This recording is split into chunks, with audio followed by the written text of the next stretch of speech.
ጀመር ከትዳር የሚፈልገው ነገር ምንድነው? ሲጀመር ከትዳር የሚፈልገው ምንድነው? የትዳር ዓላማ ሴቷን መጠበቅ፣ ያንን ወጣት መጠበቅ፣ ሙስሊም ቤተሰብ መመስረት አይደለምን? ዛሬ ሙስሊም ቤተሰብ አይመሰረትም በሚሊዮን ብሮች ካልሆነ በስተቀር። ወጣቶች ከየት ያመጣሉ በሚሊዮኖች የሚቆጠር ብር? ይሰርቃሉ ወይስ ወደ ዚና ይመለሳሉ? እኛን ሰበብ ወደዛ ይገፋናቸው። ስንት ወጣት ስርዓት ይዞ ብልቱን ሊጠብቅ ሲፈልግ ፊቱ ላይ ያለው በር የተዘጋውን ያገኘዋል። ከዛም ለመሸነፉ ሰበብ ይሆንበታል። ሁሉም ኃላፊነቱን ሊሸከም ይገባል። ሐላል በመቶ ሺህ ብሮች፣ ሐራም በቀላል ብር፣ ሐራም በ10 ብሮች፣ ሐላል ደግሞ አሁን በመቶ ሺዎች። አላህን ፍሩ የአላህ ባሮች።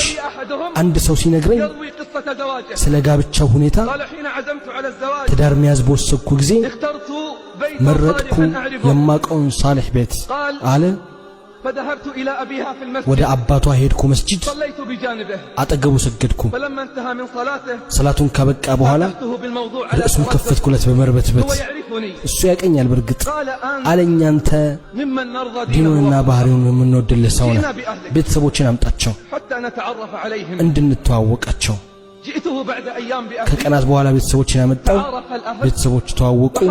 በመካከላቸው መዋደድና መግባባት ተፈጠረ። አለኛ አባት በሚቀጥለው ሳምንት ኢንሻአላህ ትመጣለህ ከምስክሮችህ ጋር ከግሬት ጋር አቅድ እናደርግልሃለን። ፈለኩኝ እንዲገልጽልኝ ስንት ነው መህሯ፣ ምንድነው የሚያስፈልጋት፣ ምንድነው ቅደም ተከተለው አልተናገረም። አለ ቀጠሮ መጪው ሳምንት። ወጣቱ ይላል በስራ ላይ ነበርኩ ለ10 ዓመታት አጣቅሜ ነበር 20 ሺህ ሪያል። ወላሂ ስኬት ነው ወንድሞቼ። አሁን ካለንበት ሁኔታ 20 ሺህ መጠራቀም መቻሉ አልኩኝ።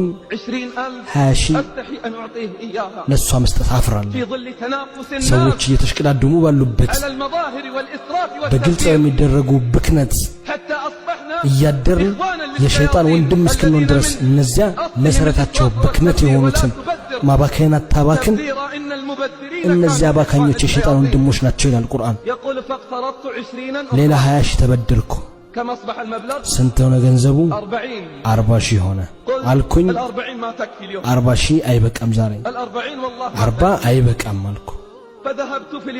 በተቀጠርኩበት ቀን ሄድኩ። ሼኹ ኒካ ሊያደርግ መጣ። ደቂቃዎች እየሄዱብኝ ነው። እኔ በጣም ፍርሃት ውስጥ ሆኜ ያቺ ሰዓት እስክትመጣ ሼኹ አለ ስንት ነው መህሩ? ዝም አልኩ።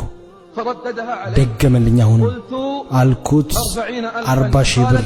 አባቱ አለ አይሆንም። አባት አለ አይሆንም። ልቤ ደነገጠ። አባት አለ 5000 ይበቃታል። 5000 ይበቃታል። በቀሪው አንተና እሷ ለመጠቃቀሚያ አድርጉት አለን። ቆምኩና ግንባሩን ሳምኩት። ይገባዋል የዚህ አይነቱ ሰው ግንባሩ ሊሳም። የእሱ አይነቶቹ ትንሽ ናቸው። የእሱ አይነቱ ጥቂት ናቸው። ወጣቶችን አግዟቸው። ወጣቶችን እርዷቸው። ሴቶችን ጠብቁ። ማህበረሰቡን ጠብቁ። ዝሙት በሁሉም ቦታ ነው። አላህን ፍሩ የአላህ ባሮች። አግራሩ አታጠባብቁ። አግራሩ አታጠባብቁ። አላህ ሆይ ወጣቶች ላይ ያገራላቸውን አግራለት፣ እነሱ ላይ ያጠበቀ ደግሞ ወደ ሐቅ መልሰው ያ ዓለማቱ ጌታ